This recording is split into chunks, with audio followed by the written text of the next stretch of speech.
Hello, welcome to my August book reviews here on my YouTube channel. This is a list of everything I read this month, and if you've read any of the same books, please let me know what you thought, share your own book recommendations, and let me know if there's anything I really should be reading that I'm not already. The Peculiar Life of a Lonely Postman by Dennis Throut.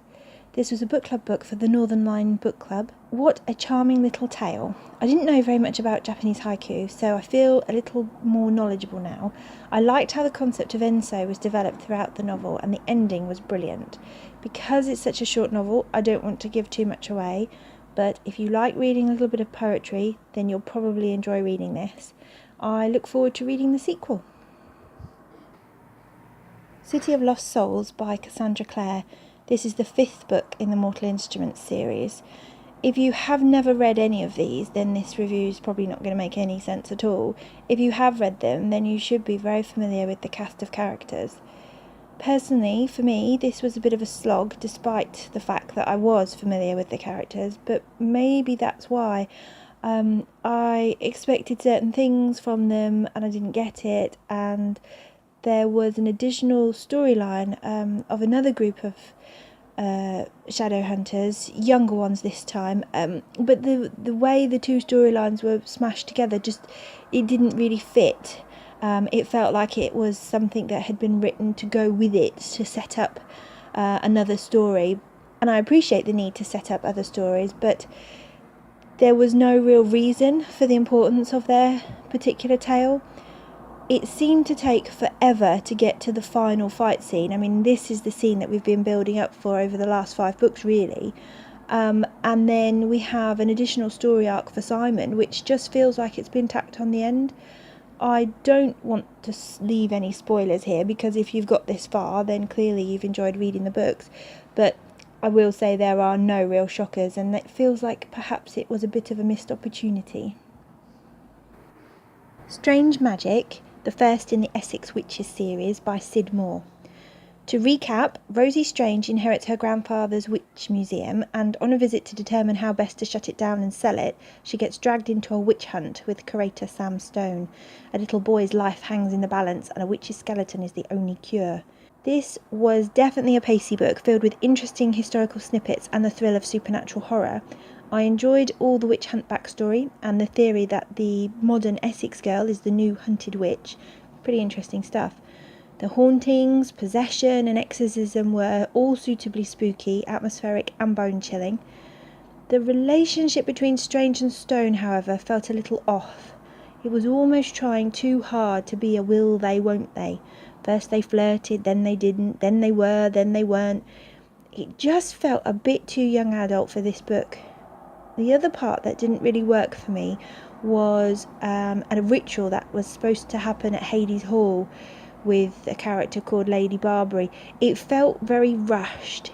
It was a great angle to include, and it was historically interesting, but it just didn't feel like it meshed in with the rest of the story properly. I did, however, enjoy reading it, and I am definitely intrigued by the setup for the next adventure of Strange and Stone. The Thousand Names by Django Wexler. To recap, the Vodani army are trying to put the Prince of Kandar back on his throne. They face the Kandar Auxiliaries, the Priests of Redemption, and the Steel Ghost with his Deslote Desert Raiders.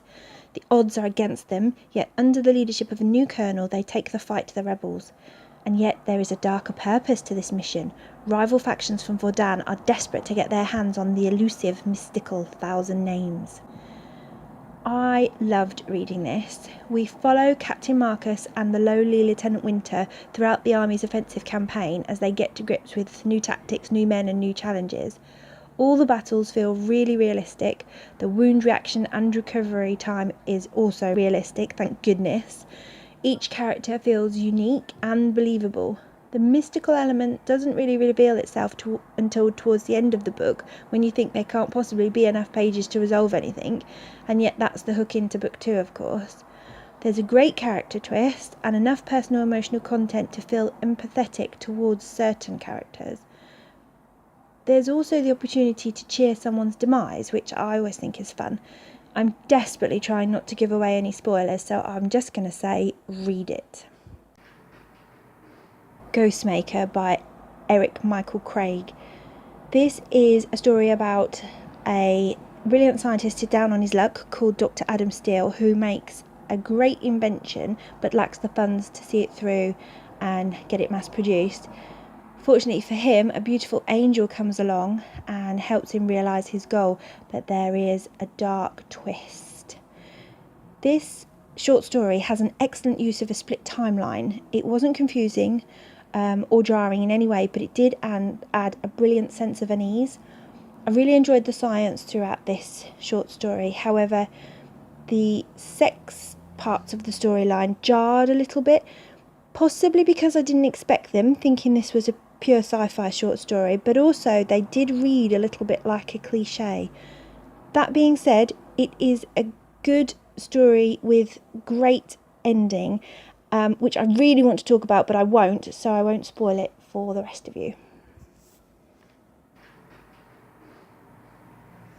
The Leshy by N.C. Stowe. The Leshy is a short fantasy story inspired by Russian folklore. It's another wonderful fable from this author, and yet now I've had a taste of her stories, I want more than this tantalising glimpse of a magical otherworld. I want more description, and I want a better chance to bond with these mystical creatures. The story is charming, and Little Macbeth certainly captures your imagination. I just wish I knew more about the why and the wherefore. Writing and Selling Drama Screenplays by Lucy V. Hay. This is the first non-fiction book I've read on Kindle, so I was a little concerned that I would just skip through it, but actually it was almost easier to read than a novel. The first 10% definitely has some tough love. Hay drills into you what drama actually is, and that you should have no illusions. This is a tough industry to crack, and this message is repeated throughout the book, telling you that this is definitely not for the faint-hearted. Each section is accompanied by a detailed case study with plenty of insights and tips, references to other films as well. You can tell this book was well researched and written by someone who's knowledgeable in the industry. Hay states that with tenacity, passion, belief and research you can be successful. You just need balls and bags of self-belief.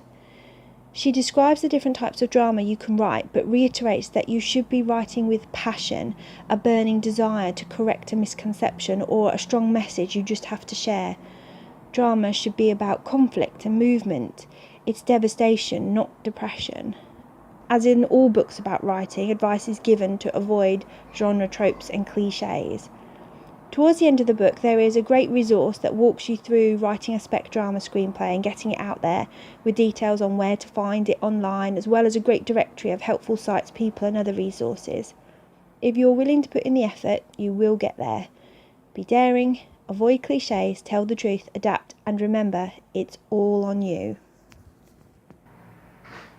That's it for this month. I'll see you again next month for more book reviews.